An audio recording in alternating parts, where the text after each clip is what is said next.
Good morning, good afternoon, and good evening, and welcome to Energy Speaks Back, powered by B2B Energy. My name is Paul Webb. I'm the founder of B2B Energy, and I'm your host.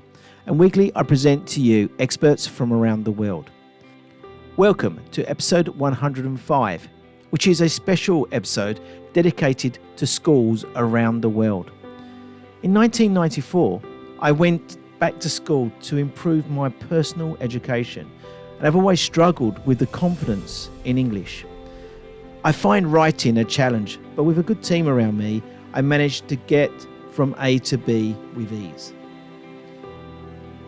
This book has been written to support children on the education of climate change, which I believe is very sparse in the education curriculum.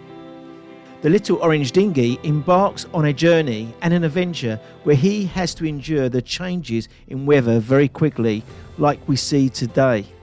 So without any further ado, I give you the Little Orange Dinghy.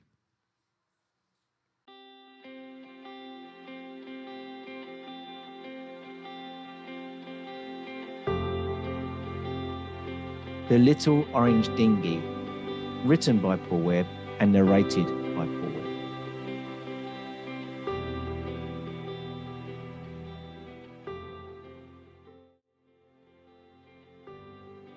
The Little Orange Dinghy. It was a beautiful Sunday afternoon. The sun was out and there was very little wind.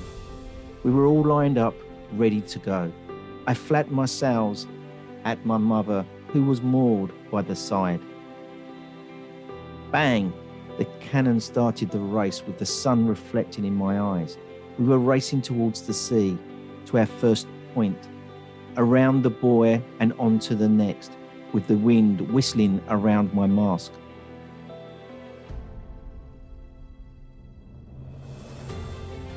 To my surprise, I was in front. I could feel the sun burning on my sails. The sea was like a mill pond, calm and forgiving. By the second buoy, I was still in front, no one contending. I had one lap and the race would be mine.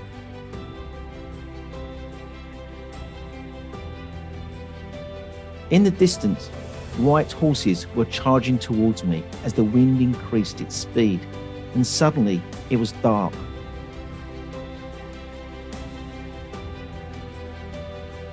The wind unexpectedly changed my direction, and when I looked behind me, I was on my own and lost.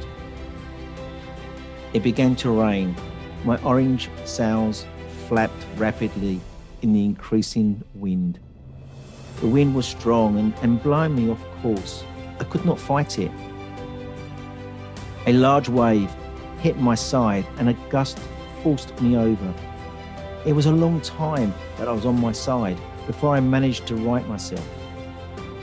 Lightning struck my mast. My sails were ripped apart. The storm started and there was a long, loud bang and then silence. I felt tired and sad and began to cry myself to sleep.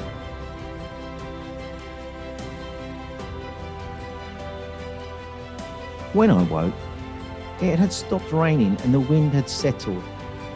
I did not know how long I had been asleep. The sound of waves lapping against my side was the only noise I could hear. I would then feel the sun on my back and my sails began to dry. A warm breeze began to rise. It started to push me in a direction which I had little control over. I found myself going faster and faster. Though I did not feel scared, the wind had its firm grip around me. The wind accelerated to a high speed, and then as if by magic, it stopped and set me free. Blue skies began to surround me again, and in the distance, a familiar sight. As I approached this beautiful sight, I could hear a noise. It sounded like cheering. Yes, I was home, and the cheering had increased, not because I had won, but because I was home.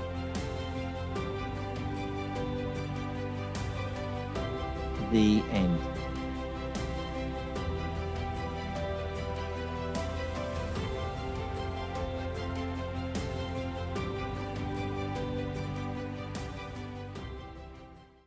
Thank you for listening to this audio version of the Little Orange Dinghy.